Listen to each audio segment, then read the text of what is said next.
Hey, welcome back. We're going to talk about a practice I created intuitively, I guess. I hadn't been initiated into anything, so I didn't get this from someone. But it's remarkably similar to the Neti practice, but it's different. I'll explain why. So, Neti, you're saying Neti twice for a reason. One is to say it's not this, as in it's not this material universe. It's not a bed, it's not a window, it's not a laptop. Um, when someone will say, well, Brahman must be nothingness then. It must be void, must be non-existence. And then the second idea is to say not that also. So it's not existence in a physical material sense, and it's also not non-existence. But not me.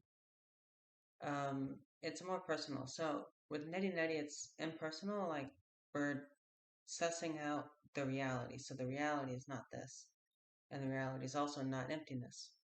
So it's some in between thing. Um, and we ultimately know Brahman, which is what Neti is trying to reveal as us, but the practice is a practice of revealing it. So, um, not me. When we're doing what I guess I call it not me, not me. So it's similar with the name, but it's more personal. So it gets at the self. So it's based on a function of the mind that says me, right? And that same function of the mind, by the process of saying me, also says not me. And it says it to this laptop in front of me, or it says it to the window, or the clothes that we wear, or whoever we're interacting with. The brain says, or the mind says, not me. So there's a distinction. So we're taking that same function and applying that perception that uses awareness, and we're applying it to the body. We're applying it to the mind. And when we do that, we're not getting rid of the sense of self yet. You don't have to. There's two ways you can practice. So one is not getting rid of the sense of self, but just not putting it on anything. We're not doing what I call self-placement. So we're looking at the body and we're saying, not me. And we're just, with our awareness, looking at it as though not me, as though it's just something else. And letting our sense of self just kind of hang in the balance.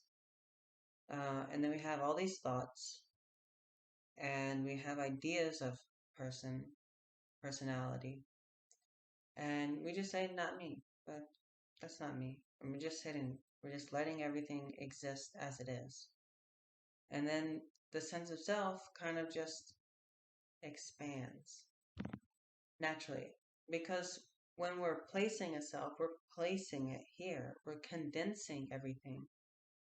And so doing this practice, it has nothing to condense on because you're saying not me to everything with your vision. And so it just kind of spreads out everywhere. And you can begin to have non-dual experiences. Non-dual experiences ultimately are the goal of yoga, and the goal of meditation from a yogic perspective, and a Vedantic perspective, specifically Advaita Vedantic perspective. And it's very simple because this is just a natural function of the mind that happens to everything else. So just we're applying it to the mind and the body and all the ideas of the mind. So you can see it gets at something which is more fundamental in the process of veiling your nature, because you exist. You do not need to say, I am this to exist. And when you stop saying, I am this, automatically, habitually, and when you break that habit, then you expand and just spread, and everything is included in uh, your experience. So it's no longer you experiencing. There's just experience. Experience of a person running about doing chores, whatever. And um, it helps us to analyze, and this is where it takes skill. So this is I would say, fairly high level practice, but it takes a bit of skill, and it can help you to analyze different aspects of the mind. One of those being, or aspects of your experience, I should say. One of those being the personality. Another being self-placement as an act. Another being the sense of self. Another being the sense of existence. And so we can get a firm grasp of these and start wondering, what is it that's actually blocking my perception of the divine? Because the divine is here right now. It is supposed to be omnipresent. So that means it's here right now. So, as the scriptures say, the only thing that is, the only reason I can't see it is because something is obscuring my view. What is obscuring my view? Now, if you think of nature, it is you. What you are, the nature of your being. We're trying to look at that. So, if you think you are this, but you are actually something much more, well, very directly, get rid of the idea that you're this and just be. So it's extremely direct. That you just say, well, I don't know what I am, but I'm not this. And then you expand. And you're like, oh, hey, wait a second, I'm kind of blissful. I don't know what's going on. I'm kind of spacious. I don't know what this is. And you start to feel really good. Just automatically, when you are not condensed onto this one thing. So that is where separation comes from. We have this perceptual object of our body and our mind, and this sense of self that's kind of wrapped up with it, grabbed onto those things. And that in and of itself, as if someone has a scaffolding in front of our awareness, or like there's Halloween stickers. If you're not from the United States, you might not get this, but they have Halloween stickers they put on the window, and when you look through the window, you can see uh, a design or even just a word. So there's a word up on the window, and just in the same way, our mind creates a sense of a self here attached to this body, and so that puts an image in front of our awareness that literally is a veil and hides the reality and prevents us from seeing it clearly.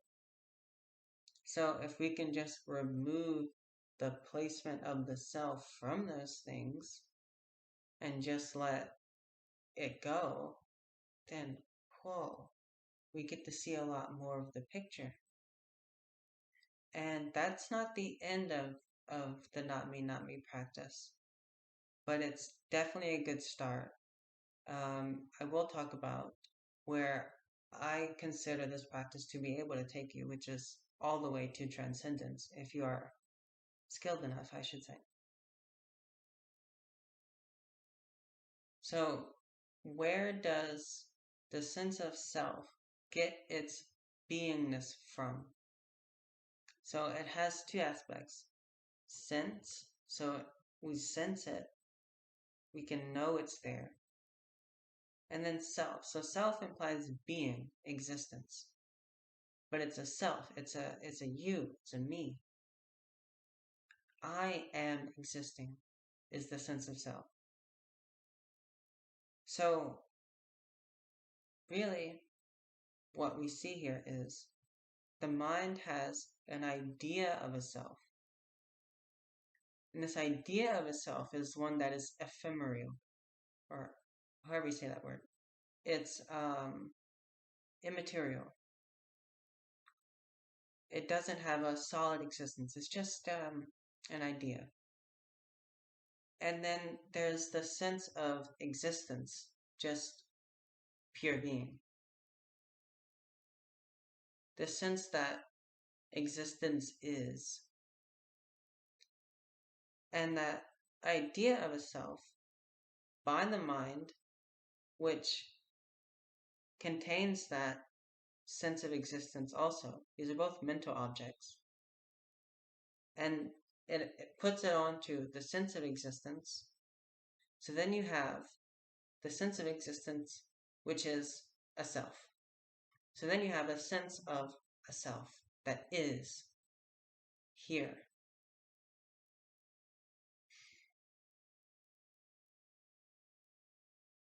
So when you get to the pure I am state, with you're just the sense of self being, then you have the opportunity to go one step farther. To say, this sense of self is really a combination of two things. It's a mixture of the sense of existence and this idea I have of me. So then we can let go of calling existence me. So you say not me to the sense of existence. And then that drops away. And then you are what? You're pure being. And it's fantastic. But we can go farther. But at that point, you kind of ought to get it. So then we have the sense of existence, which is a sense. However, as a sense, it appears inside something that is senseless or beyond sense. It's nonsense. That was a terrible joke. But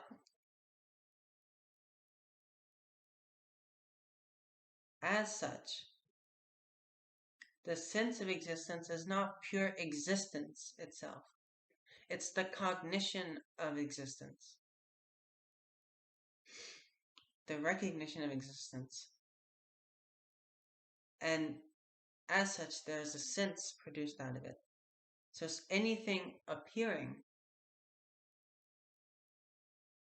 through cognition or otherwise,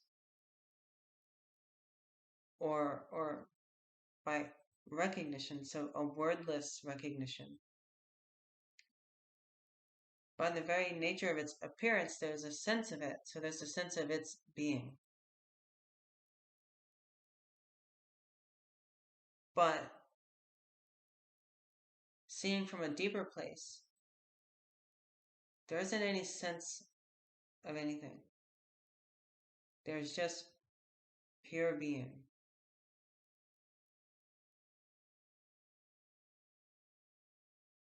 And so then the sense of existence also disappears. And you can comment on it. It appears as something different than pure being. So it's like color and water. So there's just water, but the color appears there. And of course, all analogies aren't going to be perfect, but it's something, it's like that. So the sky appears blue, but it's not actually blue. So with the practice, not me, you start by expansion. So it gets you there to expansion. At least I feel. And a practical way to imagine you sitting down and practicing this would be get in a comfortable position, whatever's comfortable for you.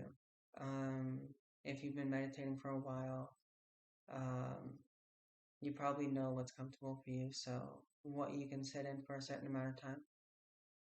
Um, and just start with the body, or even just a certain part of the body, and just observe it with your awareness, or even with your eyes. And without words, say, not me. It's very simple. In the same way you can have another object like your phone that you automatically say, not me to, and just observe the arm in the same way. And just let it be there. And then you can try lifting the arm. So the arm is lifting, not I am lifting. So you take the self out of it, and you'll start to get a sense for the selfness. And it's almost physical. You can remove it and just let things be as they are without condensing. And you'll notice your awareness just opens up and you're lighter. I feel lighter when I do it. And you can be walking and just go not me to the body. And to the body is the biggest thing that we identify with the most strongly. We don't realize how subtle the self-placement can be. That just our face, we are grabbed onto it and we don't let go and let it be. And so this can help us do that. I don't know what more I should say. I guess I talked about the personality. Well, I didn't talk about, I want to. Personality, self-placement, sense of self, and sense of existence, and then pure existence. But the personality, so I want to talk about the personality just briefly. So I consider the personality to be, so there are two things that could be like this. So you have the idea of you as a person, and then there is the self-placement onto that idea of you as a person. And by you, I should say like Amber. So the idea of Amber as a person. And then there's self-placement upon Amber. So then it becomes I am Amber instead of just Amber. And then personality would just be I'm lifting my arms like this. That's a part of my personality. My voice sounds like this. That's a part of my personality. I wear these kinds of clothes. I have this color hair. I was born in Louisiana. So these are aspects of my personality that aren't going to go away regardless of whether I am self-placed upon them or whether my mind is generating that sense of self and putting it onto that. And we wonder, like, how can this happen? How can my mind create a sense of self and then put it somewhere if that thing is like existential outside somewhere? The idea is that ultimately it's not. And I'll end on this. So the mind can only self-place on another mental object. So we have an idea of our body, and our mind places it onto that.